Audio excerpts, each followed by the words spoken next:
Hello everyone, Turtle here. Today, as we all know, 9.2 is very close, so I thought that it's very good time to make a 9.2 guide, telling you what gear you can get from 9.2, how to get it, and what the tier sets are. And also I will be including what the new rep benefits you, and so on. So let's get right into it. We will be starting with the tier sets. As you see, the new tier set has 5 pieces. They drop from different raid bosses. You can also get them from the Mythic Plus and the PvP Vault. And later on in the patch, you can also craft them with a non-tier set item and Cosmic Flux via a new machine that lets you craft them. I think they takes 8 weeks to unlock, so it's not going to save your hide at the start. So that's where the raid bosses come in. There's 5 pieces: legs, hands, chest piece, helmet, and shoulders. As you see, here is a list of the different pieces, their tokens, and what bosses drop them. 2 pieces come from the last 3 bosses of the raid, meaning that you cannot have 4-piece set until week 2 of season 3, as both Rugalon and Wards of the Dread, also known as Mal'Ganis and Quintessa, drop 2 of the tier set pieces. And then the end bosses of the 2 wings after the first boss, Halondrus the Reclaimer and Wihumim Principal Architect, both drop a tier set piece. And also Anduin, the 8th boss of the raid, drops the helmet tier set piece. So what this means is that you can have access to 3 pieces at the start of the raid. And those are the legs from Halondrus the Reclaimer, hands from Wihumim, and the helmet from Anduin Vryn. But week 2, you will unlock the chance to kill Wards of Dread and Rugalon, both having a chance to drop a tier piece. Every boss you kill that can drop tier pieces gives 1 tier token for every 10 raiders in the group. So what this means is that if you have like 20 people, you get 2 tier set pieces.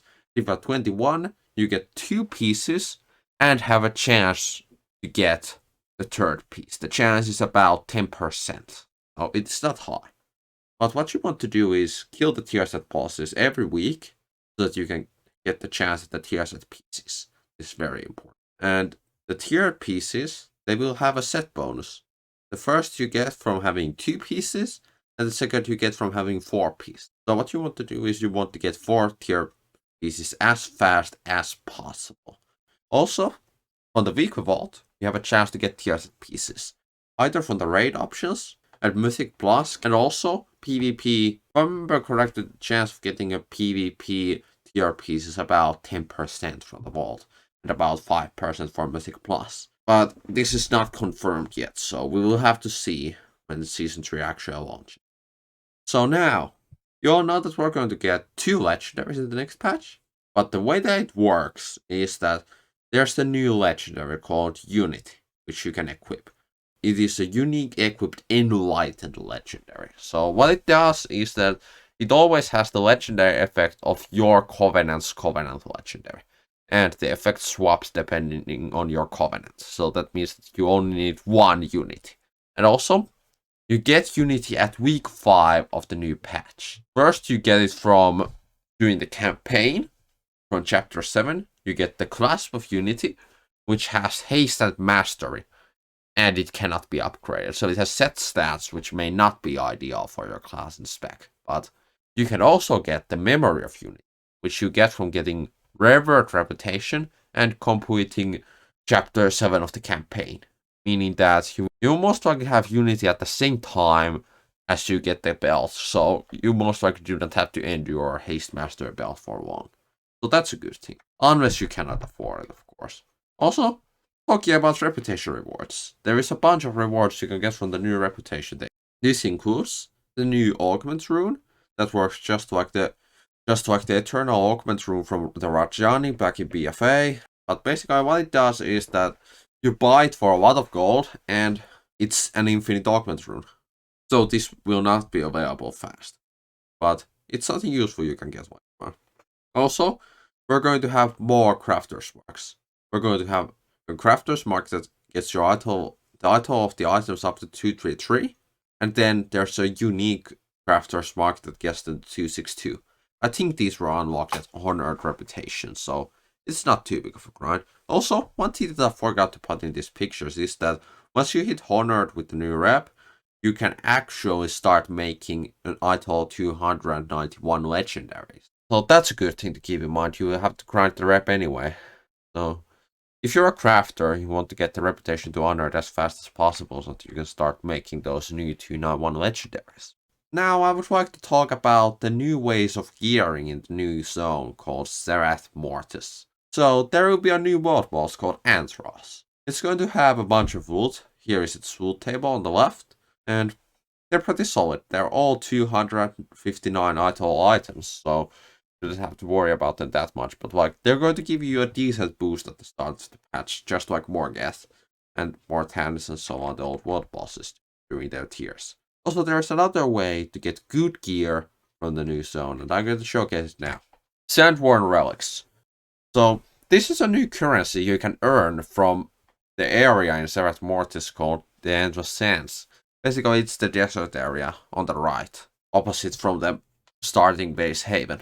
So, with these, you can buy ITOL 246 gear. This is very solid. It's a lot better than the Corsia gear. So this is basically the new maximum rank Corsia gear. It is pretty good. The stats are solid, but you're not going for the stats, you're going for the ITOL anyways, right?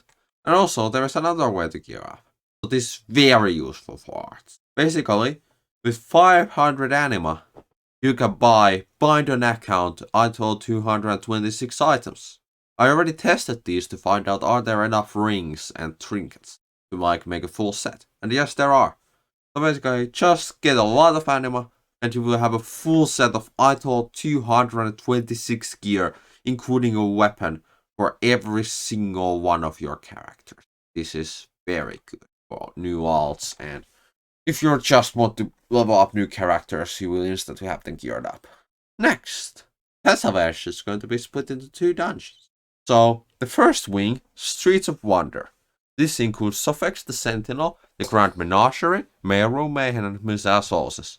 So, the new Mythic Plus dungeons, from what I've studied, they're going to be very hard at the beginning. And as I studied, there are quite a few good items from Streets of Wonder wing. So first, for all of you BM and MM enjoyers, there is Yassam the Riftbreaker. This is a pretty solid crossbow that will be very good at ITOL 278. Most likely gets replaced by the gun from Mythic Rugelon, but this is a very good weapon to start with, a lot better than like Light Belcher or the old weapons, because this also has a special effect on top of the stats. So it seems like a very solid weapon. Sticky Sack of Terror. These got nerfed, most of these trinkets, but they're still decent enough. It's a mastery trinket that has a chance for your melee attacks and abilities to attach a volatile satchel onto your target. Once it reaches 3 stacks, or when it removed, volatile satchel detonates and deals damage. So this was nerfed, but it is still a solid trinket. There is also a healing trinket called First Class Healing Distributor. I'm not a healer, so I'm not sure how effective this is, but I thought that it's worth a mention because it's a trinket from that wing, and I think it's pretty solid. Also, there's the minuscule mail elemental in an envelope. So this trinket is a very interesting one. It's a very solid haste trinket, so I would say that it is worth it, using at least for some specs. But this is a thing where you should sim yourself using raid bots, because then Tesavesh Solia's Gambit. I expect this to be the harder wing, because it has Zoasmi, Hubrand, Tankep and Hooktail, and Solia. One thing to keep in mind about Tesavesh wings is that there is no hard mode on them. So basically they're just normal mode with more HP and the affixes. So I do not think that any of them will be that hard, other than like the trash mobs, because trash mobs will be scaling up a lot. This is where you want to plot it, by the way. And also, so there's a bunch of good trinkets from there. Solia's secret technique. Like, I think this is the trinket that really is the main reason you come here for. You select a player in your party or raid, granting the 21 of their highest secondary stat, and granting you 105 of the same stats for 30 minutes. Well, this is a very solid trinket, even though it got nerfed. I think that it is still decent enough. And then there's the tank trinket, Codex of the First Technique. Equip taking damage grants you a chance to unleash the first technique for 12 seconds, reflecting 10% of incoming damage up to a maximum of 841 damage absorbed per blow. I'm not sure is this a good one, but I thought it's worth a mention. Overall, Task of Ash being split to 2 Mythic Plus dungeons.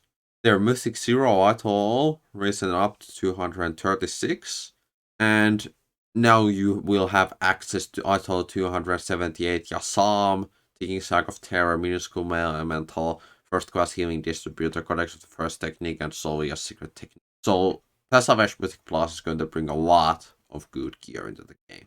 And will also mean that you'll have access to more free Mythic Plus score. Then, the new affix, Encrypted. Enemies throughout the dungeon possess relics of the first ones. Destroy the relics to summon the first one's Automa and gain powerful bonuses based on the order in which they were destroyed. So, this is the new affix coming for 9.2. This is a very interesting affix. Wowhead had an article about this. I will link it to you in the description. I'm not going to analyze it for you, but basically, in some trash packs, there spawns like orbs. Then you kill the orbs, and depending on the order you killed the orbs are the relics, by the way, there spawns an Automa. And when you kill the Automa, you get a buff. So it's a bit like Prideful, to be honest. It's a mix of Prideful and Tormented, because it doesn't spawn at percentage, but instead it's always on set packs. It is a very interesting one, to be honest. I'm looking forward to trying it out. And then, March 8th, the day that the new raid, Sepulchre of the First Ones, opens on Mythic and the last 3 open, there is also a Shadowlands dungeon event beginning. What this means is that you will have an access to a guaranteed Atoll 265 item on week 2 of the new season. This is very good. Then, the main topic of new legendaries, Cosmic Flux. So, Cosmic Flux is the new currency that you need to upgrade legendaries. You can get this currency from multiple places, including Torghast, Mythic Plus dungeons, the new zone, Seraph Mortis, and PvP. While exact values are not guaranteed, we have a rough idea of how much you get. In Torghast, you get Cosmic Flux from any Torghast layer that is higher than 12, meaning 13, 14, 15, and 16. I also think that the new game mode in Torghast, Javer's Gauntlet, will also give this out, but I am not certain about that. Then, Mythic Plus. Mythic Plus is said that every run of Mythic Plus you do gives 100 Cosmic Flux, no matter the difficulty. But this is not confirmed, so we will just have to wait and see. Then the new zone, Seraph Mortis. The dailies and the rares there. Then, PvP. It is said that you will get about 375 Cosmic Flux for your first arena win every day. This seems very good, but this is not confirmed, so take off this with a grain of salt. What do you even use Cosmic Flux for? I guess that is a good question. The answer is that you need Cosmic Flux in order to craft new Atoll 291 legendaries, and you need it to craft tier set pieces. The new machine that lets you craft tier pieces starting from week 8. So you use it to craft tier pieces and to make your new Atoll 291 legendaries. So that's about it for all the new stuff coming in 9.2. I probably did not mention everything, but I feel like these are the most important ones regarding player progression and new Atoll gear. But thanks for watching, everyone. If you enjoyed the video, please do like and subscribe and also comment down below.